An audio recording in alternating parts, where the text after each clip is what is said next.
Estamos de volta no nosso terceiro bloco no programa Mais Saúde e hoje falando sobre a morte física de Jesus Cristo. Nós terminamos o segundo bloco falando sobre os açoites que Jesus Cristo sofreu. 40 açoites em que as suas costas ficaram cortadas, marcadas e que vertia sangue.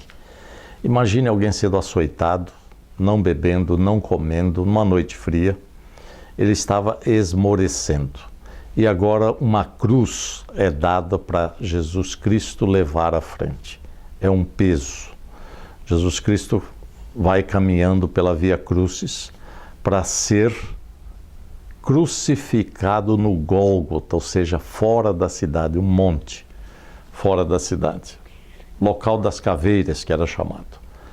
E Jesus agora, já enfraquecido, psiquicamente comprometido, e nós sabemos que as questões psíquicas comprometem o desempenho orgânico. Agora Jesus Cristo vertendo, perdendo sangue, tanto na coroa de espinho como nos açoites, a dor intensa que se sentia, levando a um sofrimento progressivamente maior. Jesus agora chega no monte. Ele é ajudado por Cirideu para levar a sua cruz. E lá chegando, Jesus Cristo é deitado no madeiro e é pregado no punho. O punho, através de um prego de 13 a 18 centímetros, atravessa o punho. Atravessando o punho, nós temos aqui nervos, principalmente o nervo mediano. E quando esse prego adentra o punho de Jesus Cristo, ele lesa, passa por perto desse nervo. E o nervo, quando é estimulado, dá choque, dá uma sensação estranha. A mesma coisa nos pés. E Jesus é colocado, estendido na cruz. A posição de Jesus Cristo é uma posição extremamente desconfortável do ponto de vista respiratório. Então vejam vocês, Jesus Cristo, sofrimento psíquico intenso com alterações inclusive inflamatórias, sistêmicas. Jesus Cristo perdendo sangue.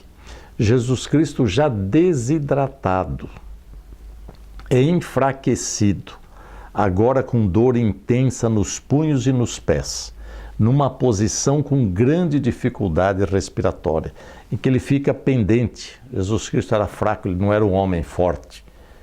Jesus Cristo tinha uma compleição normal. E colocado nessa posição, ele não consegue respirar. E Jesus Cristo progressivamente vai entrando em hipóxia. Tanto é que, na fase final, quando ele diz assim, nas tuas mãos entrego o meu espírito, e antes disso ele diz, por que me desamparastes, Senhor? Ele diz, ele está delirando, porque o pessoal sabia que a quantidade reduzida de oxigênio faz comprometer a cognição, ou seja, a capacidade de raciocinar.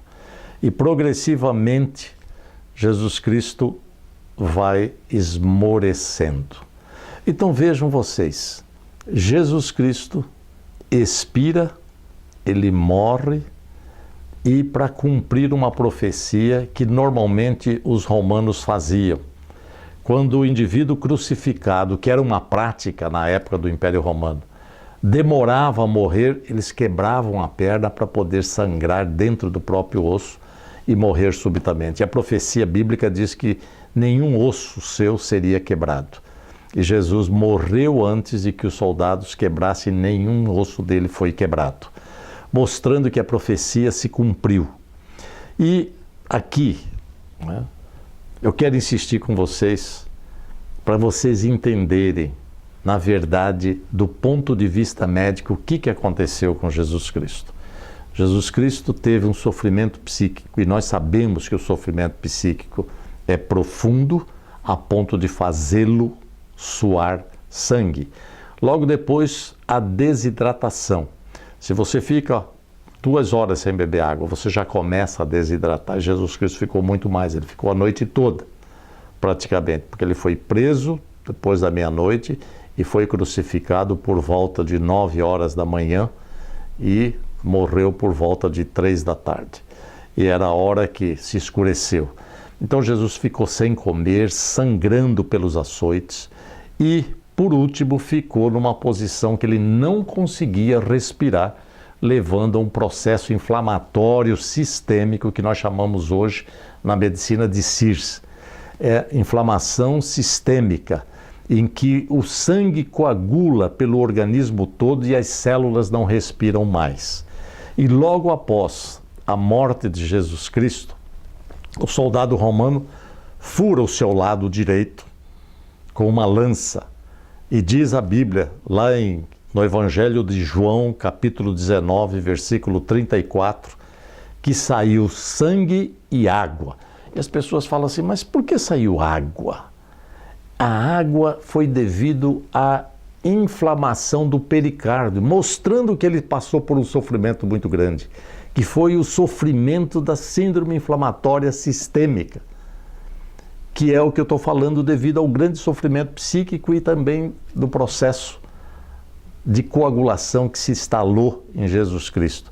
Jesus Cristo morreu de insuficiência respiratória, Jesus Cristo morreu agravado por uma síndrome inflamatória sistêmica e Jesus Cristo morreu provavelmente também numa somação de fatos devido a um derrame pericárdico. Então isso para mostrar para vocês que o sofrimento de Jesus Cristo foi profundo, foi gigantesco, exatamente porque ele não fugiu, ele cumpriu a determinação do Pai, Deus, para que através do seu sacrifício e na liberdade que cada um de nós tem de escolher, pudéssemos reavaliar a nossa condição humana de pecado e se arrepender e nesta semana considerar a possibilidade de se entregar para que verdadeiramente você possa ser salvo diante esse grande sacrifício de Jesus Cristo, em que houve morte biológica e que no terceiro dia ressuscitaria vencendo a morte, que será o último elemento a ser vencido por ocasião da volta de Jesus Cristo. Eu agradeço a sua atenção, espero que você tenha entendido a causa-morte de Jesus Cristo e que, por aquilo que a gente explicou, o seu sofrimento foi tremendo, foi gigantesco diante do projeto que Deus estabeleceu para a humanidade, por amor do homem, tentando resgatá-lo e recuperá-lo de volta ao lar. Muito obrigado.